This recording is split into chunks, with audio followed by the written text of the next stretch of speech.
He walked into the ballroom with his hand on another woman's waist, wearing the smile of a man who thought he owned the world. Julian Thorne believed he had successfully traded up, swapping his quiet, modest wife for a younger, louder, flashier model. He thought the invitation to the prestigious winter solstice gala in Vienna was his crowning achievement, proof that he had finally climbed to the top of the social ladder. He didn't know the invitation wasn't an honor, it was a summons. And the woman standing at the top of the marble staircase, wearing the diamond tiara and commanding the attention of kings. She wasn't just the host. She was the wife he'd discarded like trash 3 years ago. Tonight wasn't a party, Julian. It was an execution. The ink on the divorce papers was barely dry when Julian Thorne threw his freedom party at the Pierre Hotel in New York. It was a Tuesday. He remembered the day specifically because the market had closed high, and he felt invincible. "You're better off, mate," his business partner, Ricard, had said, clinking his glass of scotch against Julian's. Anastasia was nice, but she was dead weight. A man in your position, aiming for the senior partnership at BlackRock, needs a woman who shines, not a librarian who prefers knitting to networking. Julian nodded, smoothing the lapel of his Armani suit. He looked across the room at Tiffany. She was 23, blonde, and laughed with her head thrown back in a way that ensured every man in the room looked at her throat. She was an influencer with 2 million followers, and hanging off her arm felt like wearing a Patek Philippe watch. It was a statement. He thought about Anastasia, his wife of 5 years. Anna. She was quiet, almost painfully so. She worked at an antique book restoration shop in the East Village. She wore oversized sweaters, made soup from scratch, and never wanted to go to the galas or the charity auctions that fueled Julian's ego. When he told her he was leaving her for Tiffany, she hadn't screamed. She hadn't thrown a vase. She had simply looked at him with those unsettlingly clear, grey eyes and said, "Are you sure this is the life you want, Julian? Once you leave this apartment, the door locks behind you. Forever." "I'm sure," he had sneered, handing her a check for $100,000. Hush money, he called it, though she had practically no one to talk to. "Buy yourself some new cardigans, Anna. Don't contact me."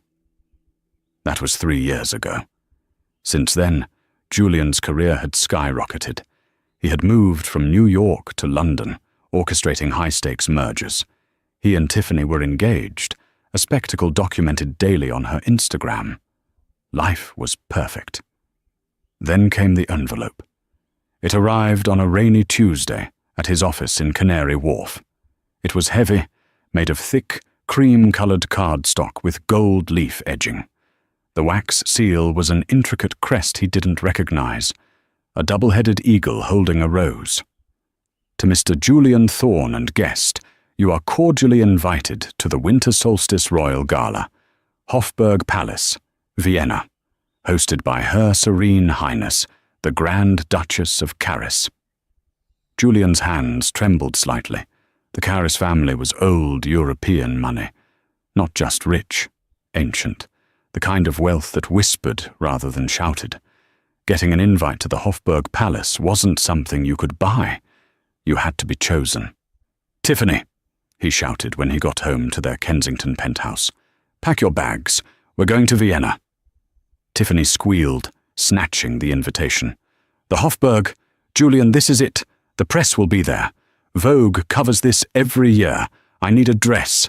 I need something custom. Givenchy? No, maybe customized Versace." Julian smirked, pouring himself a drink. "Get whatever you want. We are going to show these old European aristocrats what new money looks like." He didn't wonder why he was invited. He assumed it was because of his recent deal with the Austrian Central Bank. He was Julian Thorne, the golden boy of finance. Of course they wanted him. He forgot the first rule of high-stakes poker. If you don't know who the mark is, it's you. Vienna in December was a fairy tale of snow and lights, but Julian was too busy barking at the limousine driver to notice. "Careful with the luggage," he snapped, as the driver unloaded their trunks at the Hotel Sasha. Tiffany was already live-streaming on her phone, pouting for the camera. "Hey guys, just landed in Vienna for a literal royal gala. My fiancé is such a boss. Show them the invite, baby." Julian flashed the gold-edged card, feeling a surge of pride. He checked his reflection in the hotel window. He had aged well. The grey at his temples made him look distinguished. He was ready to rub shoulders with dukes and earls. The night of the gala, the streets leading to the Hofburg Palace were blocked off. Crowds of onlookers pressed against the barricades, hoping to catch a glimpse of royalty. When Julian's Rolls-Royce pulled up to the red carpet, flashbulbs popped. Tiffany stepped out first. She was wearing a dress that left very little to the imagination, a sheer, sequined, crimson gown with a slit that went up to her hip. It was loud. It was aggressive. In a club in Miami, it would have been a hit. Here, against the backdrop of Baroque architecture and snow, it looked jarring. Julian stepped out after her, buttoning his tuxedo. He offered her his arm, chin held high. "Chin up, Tiff. Let them envy us." They walked up the grand staircase. The air smelled of expensive perfume and ancient stone. But as they reached the top of the stairs and entered the great hall, the atmosphere shifted. The room was silent, save for the soft hum of a string quartet playing Mozart. The guests were dressed in impeccable taste, midnight blues, emerald greens, blacks and silvers. The jewelry was heavy and real. There were sashes of merit, medals of honor. When Tiffany walked in, heads turned. But not with the admiration Julian was used to. A dowager countess near the entrance raised a lorgnette to her eyes, whispered something to a general standing next to her, and they both chuckled softly. "They're staring," Tiffany whispered, squeezing Julian's arm too tight. "They love the dress." "Of course they do," Julian murmured, though a prickle of unease ran down his spine. He scanned the room for a friendly face. He spotted Arthur Sterling, a rival banker from London. Julian steered Tiffany toward him. "Arthur, good to see you," Julian boomed, his voice echoing a little too loudly in the refined acoustic space. Arthur turned, his eyes widening slightly as he took in Tiffany's dress. "Julian, I didn't expect to see you here." "Invited, just like you," Julian said, puffed up. The Grand Duchess must have heard about the Vienna merger. Arthur took a sip of champagne, looking at Julian with a strange mix of pity and amusement. "The Grand Duchess? Julian, do you know who the Grand Duchess is?" "Some old matriarch, I assume." Julian laughed. "Probably needs investment advice." Arthur choked on his drink. "Right. Well, good luck, Julian. You're going to need it." Arthur excused himself quickly, disappearing into the crowd. Julian frowned. "Jealousy," he muttered to Tiffany. "Pure jealousy." They moved deeper into the room. Julian tried to network, but the conversations were slippery. He'd approach a group of dignitaries, introduce himself, and the conversation would politely die. It was as if there was an invisible glass wall between him and the true elite. "I'm bored," Tiffany whined, checking her phone. "There's no signal in here. And where is the host? I want a selfie with a duchess." "Patience," Julian hissed. "Look, the trumpets are raising." At the far end of the hall, the massive double doors to the royal balcony were opening. The music stopped. A hush fell over the 1,000 guests. A master of ceremonies, dressed in full livery, struck a staff against the floor 3 times. "Ladies and gentlemen, pray silence for the hostess of the evening, the patroness of the arts, the keeper of the winter seal, Her Serene Highness, the Grand Duchess, Anastasia of Caris." Julian froze. The name bounced around his skull like a bullet. Anastasia? No, it couldn't be. Anastasia was a common name. It was a coincidence. Then she stepped out. She was wearing a gown of midnight blue velvet that seemed to absorb the light, embroidered with silver thread that looked like constellations. On her head sat a tiara of diamonds and sapphires, so large they looked fake. She stood tall, regal, her posture perfect. But it was the face that made Julian's knees buckle. The glasses were gone. The messy bun was replaced by sleek, intricate waves. But the eyes, those cool, grey, piercing eyes, were exactly the same. It was Anna. His Anna. The woman who clipped coupons. The woman who mended his socks. The woman he had thrown away for a model and a penthouse. Beside him, Tiffany squinted. She's pretty. Old-fashioned, though. Who is she? Julian couldn't speak. His mouth opened and closed like a fish. Anastasia scanned the crowd. She didn't look nervous. She looked bored, powerful. And then her gaze stopped.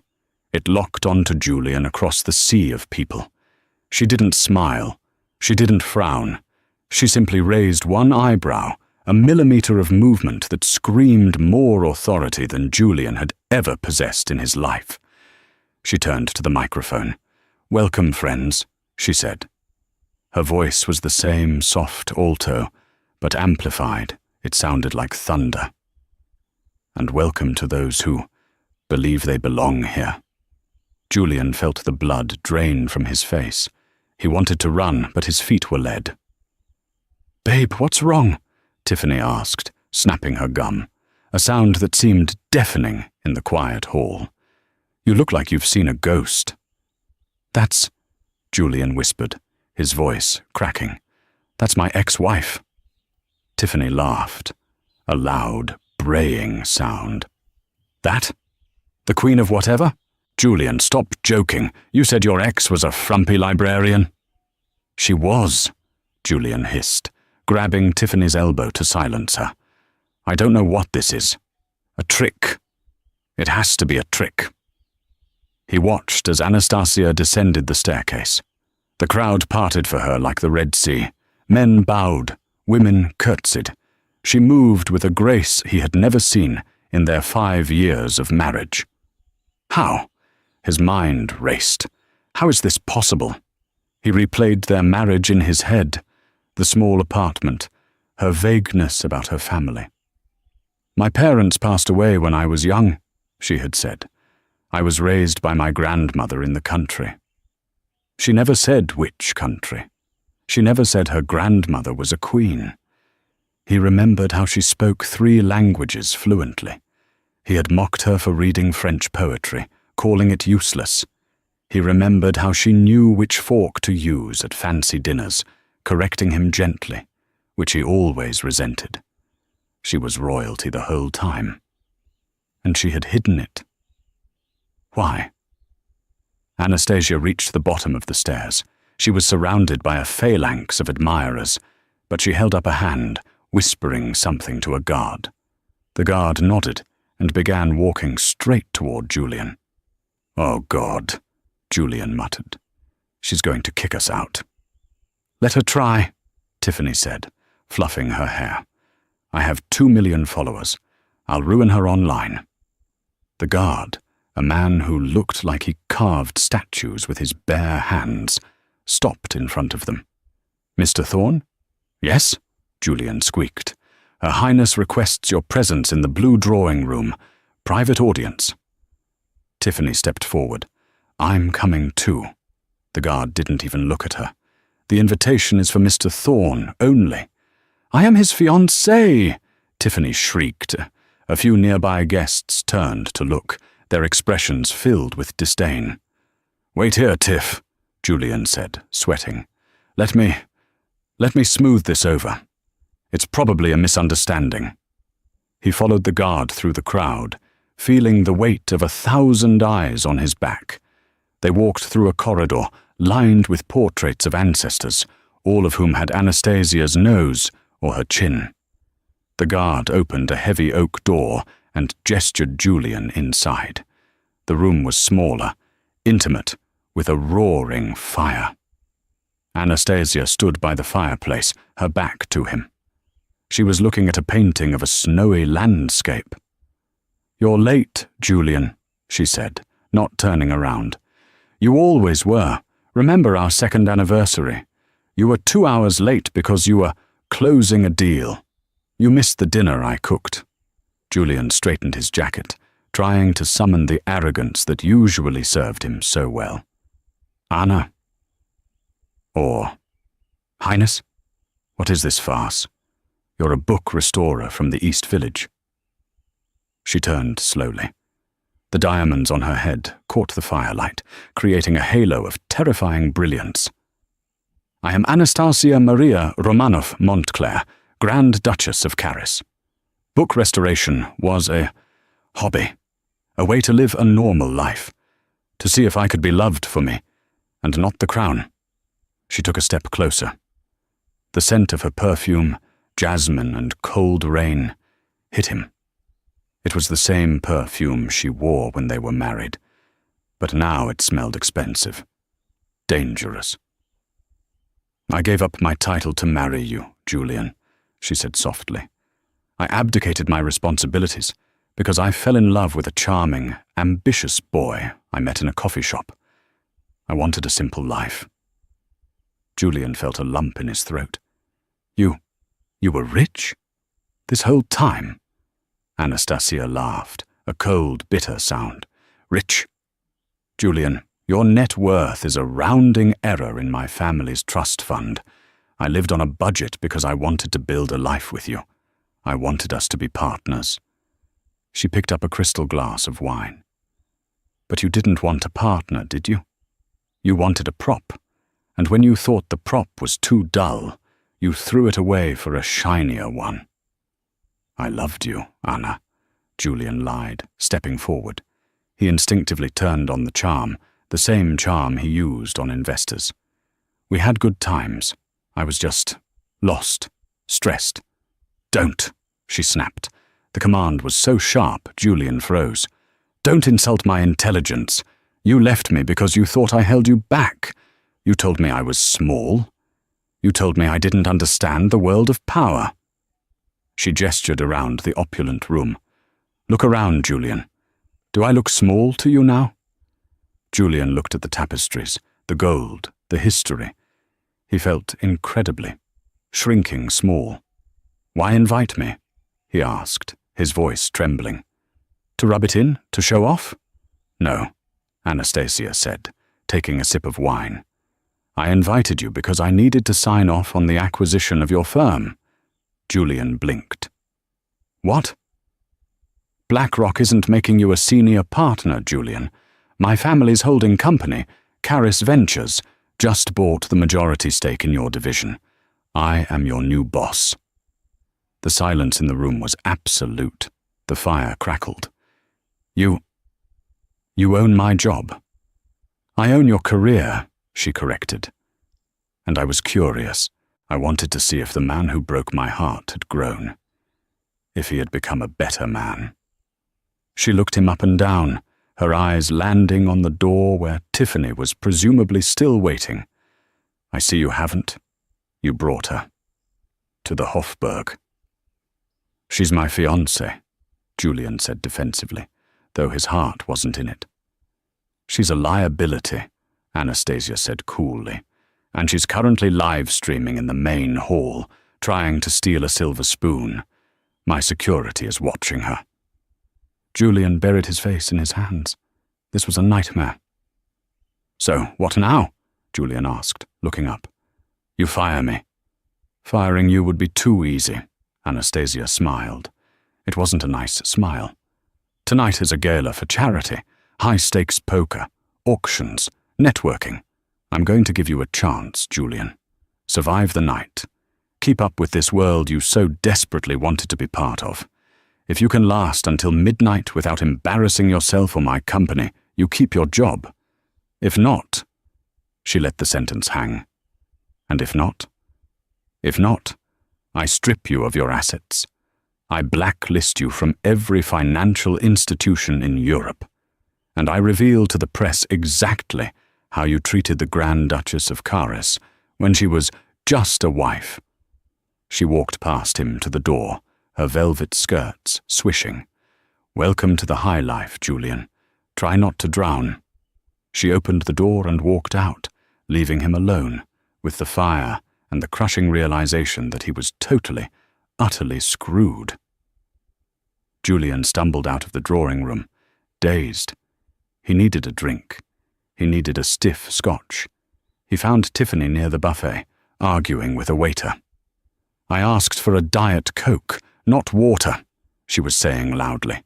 "We do not serve cola, madam," the waiter said, his face a mask of polite disgust. "Tiffany, stop!" Julian grabbed her arm, harder than he intended. "Ow! Where have you been? Who was that lady?" "That lady," Julian hissed into her ear, "is my boss, and she is the queen of this God-forsaken place. So shut up, put your phone away, and for the love of God, stop touching things." Tiffany looked at him, shocked. She had never seen Julian like this, sweaty, pale, terrified. "You're hurting me." "I am trying to save us," he said. "We have to blend in." "Blend in?" Tiffany laughed nervously. "Julian, look at us. We're the best-looking people here." Julian looked around. He saw a man in a wheelchair talking to the Prime Minister of Italy. The man wore a suit that cost more than Julian's car. He saw a woman in her 70s wearing a necklace of emeralds the size of eggs. These people didn't care about looks in the Instagram sense. They cared about power, lineage, dignity. Tiffany, with her spray tan and sequins, looked like a neon sign in a cathedral. And Julian, with his new money arrogance, looked like a fraud. "Come on," Julian said. "We need to go to the auction. Anna, Her Highness, said I have to survive the night." They moved to the great hall where the charity auction was beginning. The auctioneer was a famous British comedian. "Next item," he announced. "A vintage 1962 Ferrari 250 GTO. Bidding starts at 20 million euros. Julian gulped. 20 million? That was his entire net worth. A hand went up. It was Anastasia. She was sitting in a golden chair at the front, sipping champagne. 25 million, she said casually. 30, called out a Saudi prince. 35, Anastasia countered, not even looking at the prince. Julian watched in horror. She was throwing around millions like they were pennies. This was the woman who used to get excited when strawberries were on sale at the bodega. 40 million, the prince said. Anastasia turned in her chair. She looked back at Julian. She locked eyes with him. 50 million, she said clearly, and I'll donate the car to the local orphanage to be sold for food. The room erupted in applause. The prince bowed his head in defeat. Julian felt a tap on his shoulder. It was Rickard, his old business partner, the one who told him to leave Anna. Rickard was pale. "Julian," Rickard whispered. "Did you know?" "No," Julian said. "She's the majority shareholder of the bank, Julian. She just fired the entire board of directors via email 10 minutes ago." Julian's stomach dropped. "What?" "She kept you and me," Rickard said, trembling. "She said she has a special game for us." Just then, the music changed. A waltz. The master of ceremonies announced, "Her Highness requests the first dance with Mr. Julian Thorne." The spotlight swung through the room, blindingly bright, and landed on Julian. He froze. Tiffany gasped. "Why does she want to dance with you?" Tiffany asked, jealous.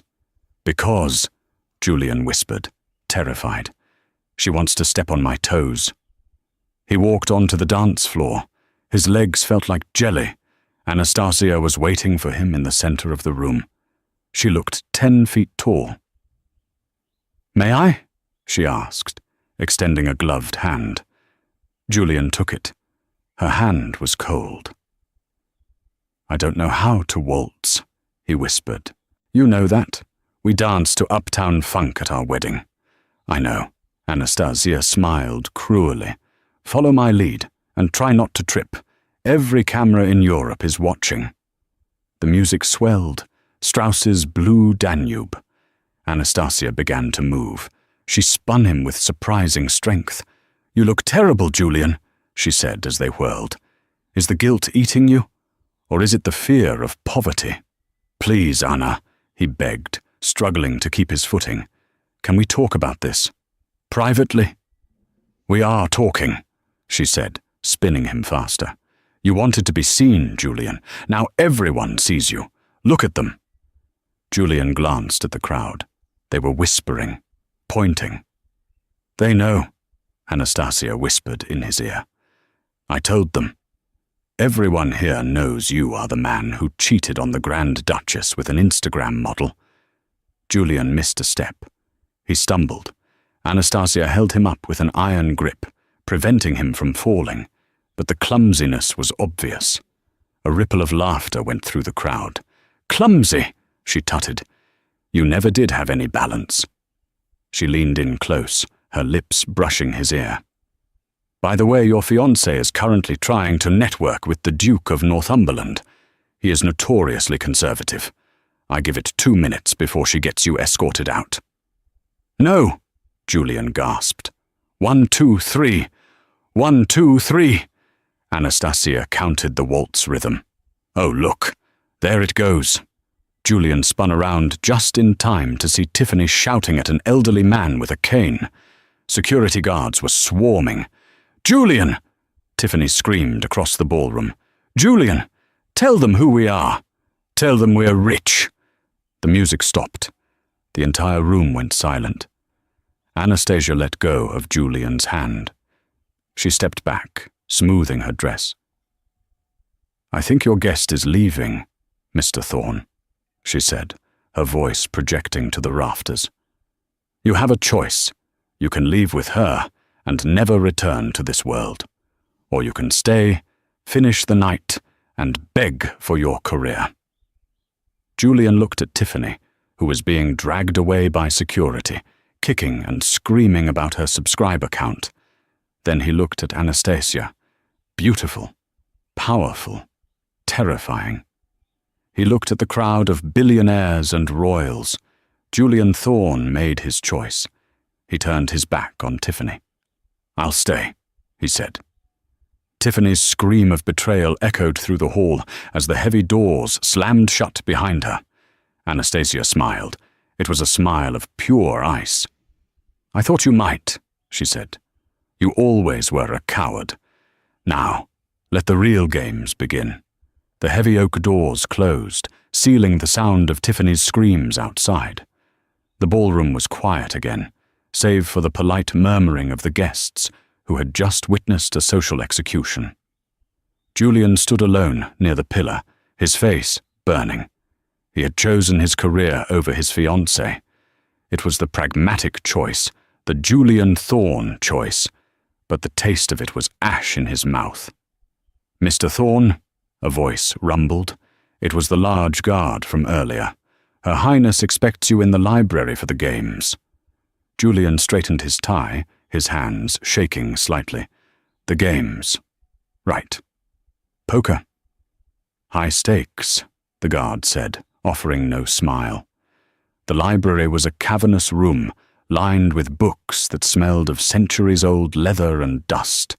In the center sat a round mahogany table. Seated there were 3 men and 1 empty chair. There was Viktor Volkov, a Russian energy tycoon known for eating his competitors alive. There was Sir Alistair Sterling, the owner of the largest media conglomerate in Europe.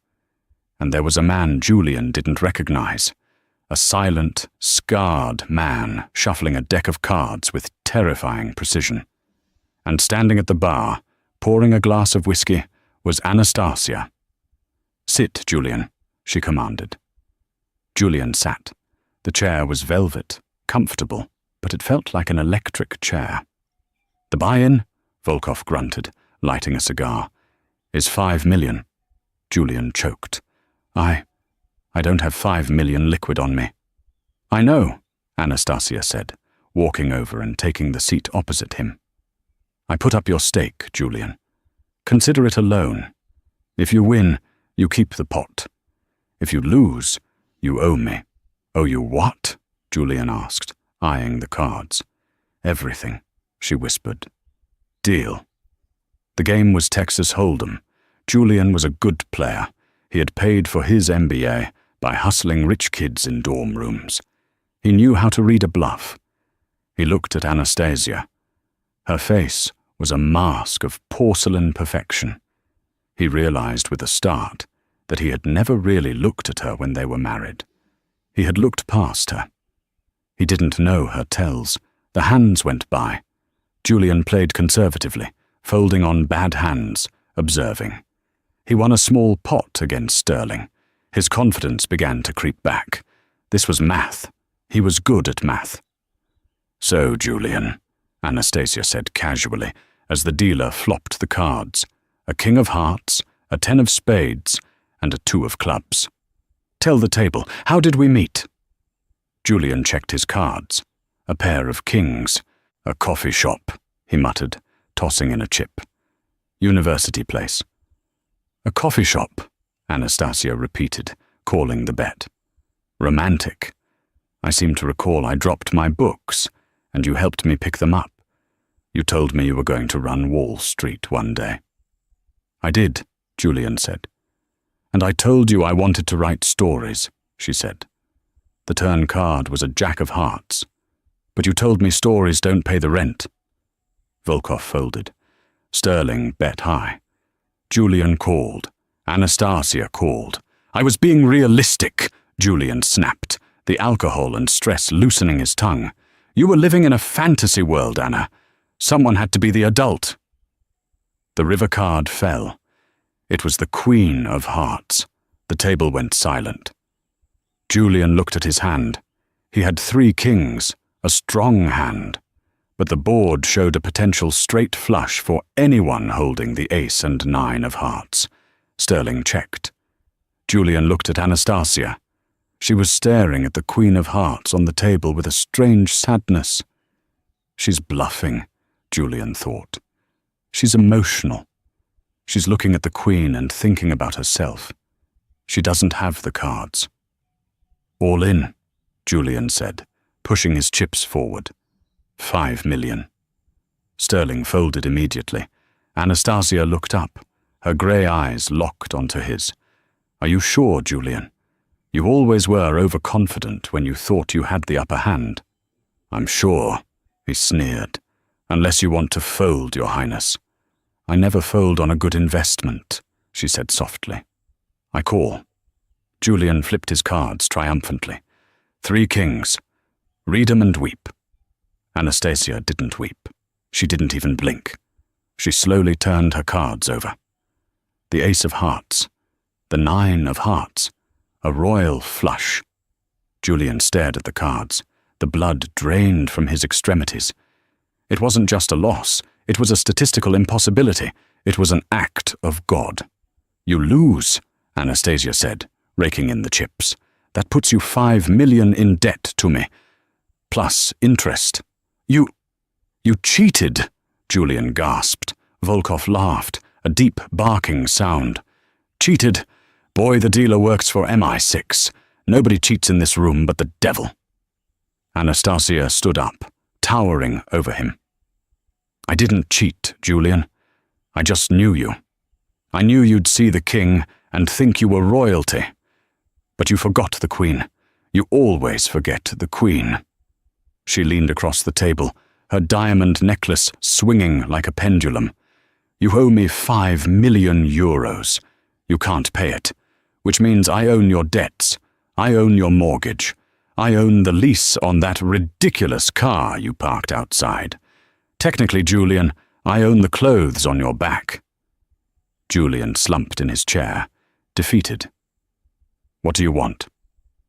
I want you to attend dinner, she said, smoothing her skirt.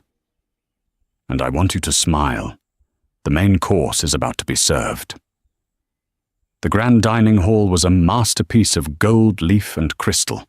A table for 200 guests stretched the length of the room.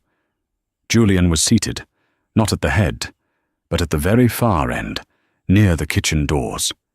It was the seat reserved for the least important person in the room. To his left was a deaf duke who fell asleep immediately. To his right was an empty chair where Tiffany should have been. The food was exquisite: caviar, truffle soup, pheasant. Julian couldn't eat a bite. He drank the wine, glass after glass, trying to numb the panic rising in his chest. Halfway through the meal, the lights dimmed. A spotlight hit the center of the high table where Anastasia sat. She stood up, holding a champagne flute. "My esteemed guests," she began, "tonight we celebrate heritage, we celebrate truth, and we celebrate the shedding of dead weight." A polite ripple of applause. "Many of you know my story," Anastasia continued. "You know I spent 5 years in America, living as a commoner. It was an educational experiment. I wanted to understand what life was like for those who must struggle." She paused, her eyes scanning the room until they landed on the dark corner where Julian sat. "I learned that some people struggle with dignity, and others," her voice hardened, "struggle because their souls are hollow. I was married in America, to a man who is here tonight." Every head turned, 1,000 eyes bored into Julian. He wanted to slide under the table. "Mr. Julian Thorne," she said, "please stand up." Julian didn't move. "Stand up!" The command cracked like a whip. Julian scrambled to his feet, knocking over his wine glass. The red liquid stained the white tablecloth like blood. "This man," Anastasia said, gesturing to him like he was a museum exhibit, "told me I was boring. He told me I lacked ambition. When he left me, he gave me a check for $100,000. He called it a severance package. As if 5 years of devotion was a job he was firing me from." A gasp went through the room. The Dowager Countess looked ready to faint. "He flaunted his new life," Anastasia continued, her voice steady and cold. "He bought a penthouse. He bought a sports car. He bought a new fiancée. He thought he was a self-made man." She reached under the table and pulled out a remote. A large screen descended behind her. "But the truth is," she said, pressing a button, "Julian never made anything." Documents appeared on the screen. Bank transfers, emails. "I knew his firm was failing 3 years ago," Anastasia narrated. "He was about to be fired for incompetence. I didn't want him to fail. I loved him. So I used my private trust to funnel anonymous accounts into his portfolio. I bought the stocks he pitched. I hired the consultants who fixed his strategies." Julian stared at the screen. His biggest wins, the Kincaid merger, the Tech Start IPO. The names on the documents were shell companies: Caris Holdings, Romanoff Ventures, AMM Trust. "Me," Anastasia said. "It was all me, Julian. Every success you ever had, every bonus you ever earned. It was my money, moving from my right pocket to my left, just to keep your fragile ego intact." "No," Julian whispered. "That's a lie." "Is it?" She clicked the remote again. A video played. It was security footage from his office. It showed Julian bragging to Rickard. "I'm a genius, Rick. I can sell ice to Eskimos. Anna doesn't get it. She thinks luck is real. I am the luck." The room erupted in laughter. Cruel, aristocratic laughter. "You are not a genius, Julian," Anastasia said, cutting through the laughter. "You are a charity case, my favorite charity case. And when you left me, I stopped funding you. Look at your numbers for the last quarter." A graph appeared, a red line plummeting straight down. "You've been hemorrhaging money for 6 months. You are insolvent. You came to Vienna hoping to land a whale to save you, but the only whale here is me." She set her glass down. "And I am done feeding you." She sat down, the spotlight cut off. Julian stood in the darkness, the laughter of the room ringing in his ears. He realized then that he wasn't just broke. He wasn't just divorced. He was a fraud. His entire identity, the master of the universe, was a lie constructed by the wife he had discarded. He sank into his chair, the wet tablecloth soaking into his tuxedo. The applause that followed Anastasia's speech didn't sound like applause to Julian Thorne. It sounded like the rattling of dirt on a coffin. For the remainder of the evening, Julian sat in a paralysis of humiliation. The waiters, once so polite, now seemed to bypass his glass when refilling wine. The guests at the far end of the table, the deaf duke and a minor baronet, had shifted their chairs slightly, angling their backs toward him, as if failure was a contagious disease they could catch through the air. When the grandfather clock in the corner of the great hall struck midnight, the sound was a physical blow. The gala was over. The spell was breaking. "Ladies and gentlemen," the master of ceremonies announced, his voice booming, "carriages await in the courtyard." The room became a flurry of movement. Furs were retrieved, gloves were pulled on, and the air filled with the chatter of the elite making plans for after-parties in Monaco and Gstaad. Julian stood up, his legs stiff, his tuxedo stained with the red wine he had knocked over during his public dressing down, felt sticky and cold against his skin. It was a Brioni suit, worth £5,000, but right now it looked like a costume from a thrift store. He looked toward the head table. It was empty. Anastasia was gone. He turned to leave, aiming for the main doors, hoping to slip into the crowd and vanish. But before he could take 3 steps, a shadow fell over him. It was the head of security, the man with hands like sledgehammers. "Not that way, Mr. Thorne," the guard rumbled. His voice wasn't aggressive, just immovably solid. "I'm leaving," Julian said, his voice a raspy croak. "I'm just getting my coat." "Your coat has been retrieved for you," the guard said, holding out Julian's cashmere overcoat. "Her Highness has requested you use the west exit to avoid the press." Julian flinched. The press. Of course. They would be waiting at the front gates, hungry for the ex-husband who had been roasted by the Grand Duchess. He nodded, taking the coat. "Fine. Show me." The guard led him away from the warmth and the gold leaf of the ballroom. They walked down a long corridor, lined with portraits of the Carys ancestors. Julian felt their painted eyes tracking him. There was a duke from the 1700s who looked just like Anastasia. The same sharp chin, the same imperious stare. They knew, Julian thought. Generations of kings and queens are watching the pauper walk the plank. They passed through a heavy baize door, and the atmosphere changed instantly. The plush carpets were replaced by cold stone. The smell of perfume was replaced by the smell of floor wax and drafts. This was the service wing, the veins of the palace. "Here," the guard said, stopping at a heavy steel door reinforced with iron bands. He pushed it open. A blast of freezing wind hit Julian, stealing the breath from his lungs. It was snowing hard now, a thick, white curtain that erased the world. "She is waiting," the guard said, gesturing into the storm. Julian stepped out. It wasn't an alleyway, exactly. It was a private service courtyard, enclosed by high stone walls covered in ivy that had frozen into brittle sculptures. The only light came from a single, old-fashioned gas lantern mounted on the wall, casting long, flickering shadows against the snow. And there she stood. Anastasia was turned away from him, looking up at the swirling snow. She had changed out of the midnight blue ball gown. Now she wore a long, floor-length coat of white ermine that blended perfectly with the falling snow, making her look like a spirit.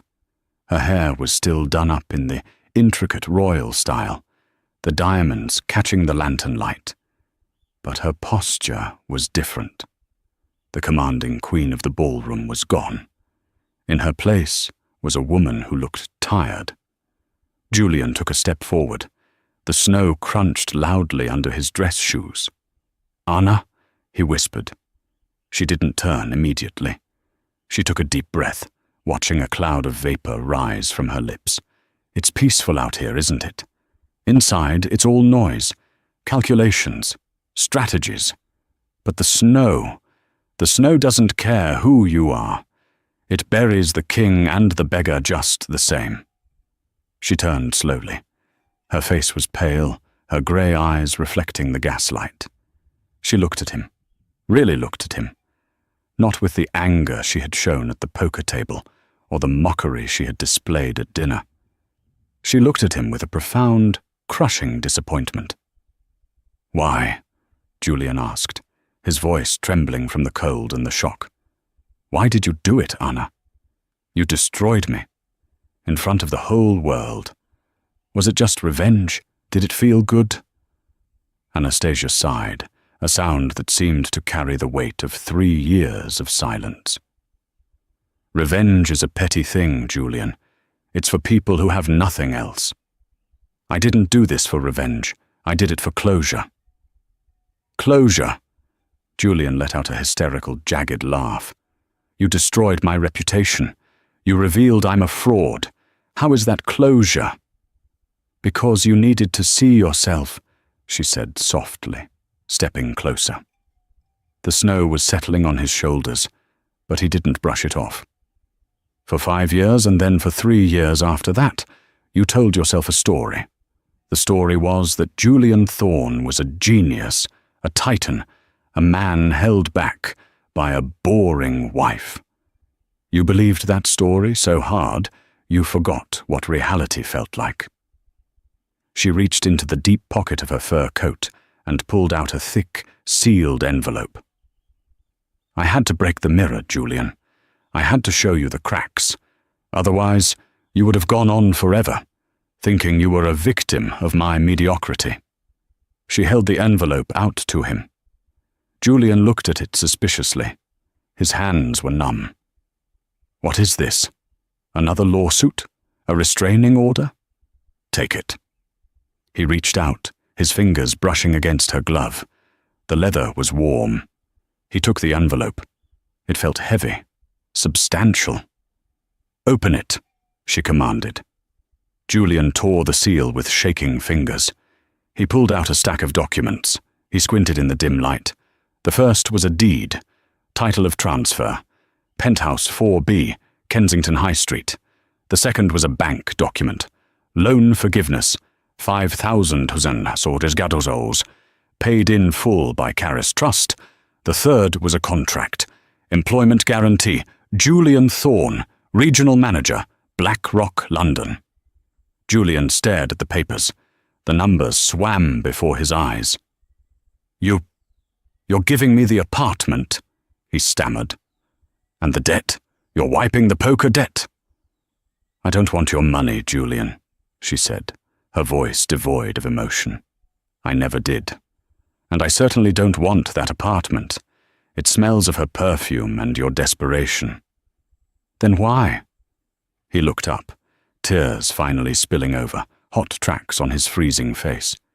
"If you hate me, why save me?" "I don't hate you," Anastasia said. And that was the worst thing she could have said. Hate implies passion. Hate implies connection. "I pity you. You are a small man who wants big things, but you refuse to do the work to earn them. You want the view from the summit, but you want to take the helicopter, not the climb." She gestured to the papers in his hand. "This is me clearing the ledger. You are debt-free. You have a home. You have a job. You have exactly what you had before you met me. You are back to zero." "I don't want to be at zero," Julian shouted, the sound echoing off the stone walls. He dropped the papers into the snow and grabbed her shoulders. The guards by the door tensed, stepping forward, but Anastasia held up a hand to stop them. "I can change, Anna," Julian pleaded, gripping the soft fur of her coat. "I see it now. I see how powerful you are, how amazing you are. We can be a power couple. Imagine it. You with your crown, me with my drive. I can learn. I can be the husband you need. Take me back. Please, don't leave me in the cold." Anastasia looked down at his hands clutching her coat. She didn't pull away. She just looked at them as if they were dead leaves that had fallen on her. "You still don't get it," she whispered. "You don't want me, Julian. You want the spotlight that shines on me. You're looking at my crown, not my eyes." She gently, but firmly, peeled his fingers off her coat one by one. "The Anastasia you married is dead. You killed her with 1,000 small cuts. You killed her when you forgot her birthday. You killed her when you rolled your eyes at her poetry. You killed her when you brought another woman into our bed." She took a step back, creating a chasm between them that was only a few feet wide but felt like an ocean. "I am the Grand Duchess of Caris. My life is duty, history, and legacy. You? You are a man who just wants to be famous. We are not the same species anymore. I loved you," Julian sobbed, his resistance breaking. "Somewhere, deep down, I loved you." "I know," she said, and for a second her voice cracked. A flicker of the old Anna, the girl from the coffee shop, shone through. "I loved you too, Julian. I loved you enough to hide a kingdom for you. But love isn't enough. Not without respect." She straightened up, the mask of the queen sliding back into place. "Pick up your papers, Julian." He hesitated, then slowly knelt in the slush and gathered the wet documents. He clutched them to his chest like a shield. "Go home," she said. "Go back to London. Be a good manager. Find a nice girl who likes loud cars. Live a quiet, average life. There is no shame in being average, Julian. The only shame is pretending to be a king when you are a jester." She turned her back on him. "Goodbye, Julian." "Anna!" he called out one last time. She didn't stop. She walked toward the heavy steel door where the guard was waiting. The warmth of the palace spilled out for a brief second, a golden rectangle of light that promised champagne, music, and belonging. Anastasia stepped into the light. The guard looked at Julian one last time, a look of pure indifference, and then pulled the door shut. Clang. The sound was final. The heavy iron bolt slid home with a screech of metal. Julian was alone. The silence of the courtyard was deafening. The only sound was the wind howling through the ivy and the blood rushing in his ears. He stood there for a long time, staring at the closed door, waiting for it to open, waiting for the punchline, waiting for her to come back and tell him it was a test and that he had passed by, showing humility. But the door stayed shut. The snow began to pile up on his shoulders. His hand, numb and shaking, went to his tuxedo pocket. His phone buzzed, and then buzzed again, and again. A continuous, angry vibration against his ribs. He pulled it out. The screen was cracked from when he had dropped it earlier, but the light was blinding in the dark alley. Notifications were cascading down the screen like a waterfall. Tagged in a post by Tiffany. EXO. Trending now. Your Julian Thorne over-party. Daily Mail. The Duchess and the Dud. How Julian Thorne lost a kingdom for an influencer. He tapped on Tiffany's video. It buffered for a second in the bad signal of the storm, then played. Tiffany's face filled the screen. She was sitting in the back of a luxury taxi, her makeup smeared, holding a glass of champagne that she had clearly stolen from the Gala. "Okay, guys," she hiccuped, looking into the lens. "Real talk. Julian is history. I just found out he's literally broke, like $0 broke. And his ex-wife, she's actual royalty, and she just destroyed him. It was hilarious. Anyway, I'm heading to an after-party with the Duke of Northumberland. He has a castle. So upgrade. Don't settle for less, ladies." By Julian Narwa Royal Gala. Julian scrolled down to the comments. User 123. Imagine fumbling a literal queen for a TikToker. LMAO. Finance Bro, UK.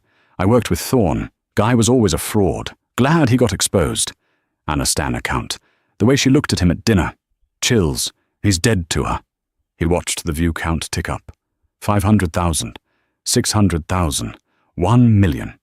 The world was laughing. Not with him. At him. He turned off the phone. The screen went black, reflecting his own face. Haggard, wet, pathetic. He looked at the papers in his hand. The deed to the apartment. It wasn't a gift. It was a coffin. She had given him back his old life, but she had stripped it of all meaning. He would go back to that apartment, and every time he looked at the walls, he would know he didn't earn them. He was a charity case. He put the papers in his pocket and turned toward the alley exit. The walk to the main road was only 100 yards, but it felt like miles. He emerged onto the streets of Vienna. The city was beautiful, dressed for Christmas. Garlands of pine and holly hung from the street lamps. Couples walked arm in arm, laughing, catching snowflakes on their tongues.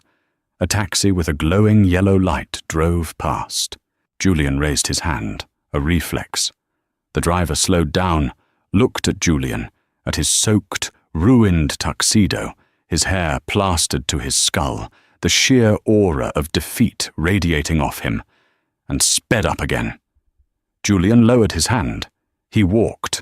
He walked past the 5-star Hotel Sasha, where he had checked in like a conqueror 2 days ago. He didn't go in.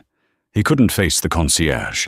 He kept walking, his Italian leather shoes slipping on the icy pavement, soaking his socks with freezing slush. He walked past the luxury boutiques, Gucci, Prada, Rolex, stores where he used to strut around, flashing his credit card. Now, the mannequins in the windows seemed to sneer at him behind the glass. He reached a bridge over the Danube River. The water below was black and churning. He stopped at the railing, looking down. He wasn't going to jump. He was too cowardly for that. Anastasia was right. He was a man of half measures. He reached into his pocket and pulled out the invitation. The thick, cream-colored card with the gold leaf edging, the double-headed eagle crest, to Mr. Julian Thorne and guest. He remembered the moment he opened it, the rush of adrenaline, the feeling that he had finally arrived. He crumpled the card in his fist, crushing the gold leaf, bending the crest. He squeezed it until his knuckles turned white, trying to crush the memory of the night along with it. He tossed the ball of paper over the railing. It fell silently, a tiny white speck against the vast darkness, and vanished into the black water of the Danube. Gone. Just like his ambition. Just like Anna. Julian turned up the collar of his coat against the wind. It offered no warmth. He was shivering, violently now. Average, he muttered to the empty bridge. The word hung in the air, a sentence and a verdict. He put his hands in his pockets, hunched his shoulders, and began the long trudge toward the train station. He would take the cheap train to the airport. He would fly economy. He would go back to his cubicle. Julian Thorne walked into the dark, a grey man in a grey world, disappearing into the snow as if he had never existed at all. Julian Thorne spent the rest of his life in a comfortable, mid-level purgatory. He kept his job, but he was never invited to another party. He never married again. Every time he saw a magazine cover with the Grand Duchess Anastasia on it, smiling, charitable, Beloved, he felt a phantom pain in his chest, the ache of a man who held a diamond in his hand and mistook it for glass. He learned the hardest lesson of all. You can buy a suit, you can buy a car, and you can buy a ticket to the gala.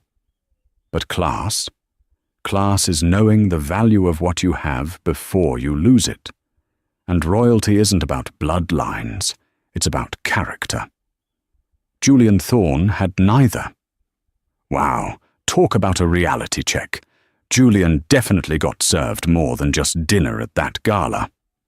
What do you guys think?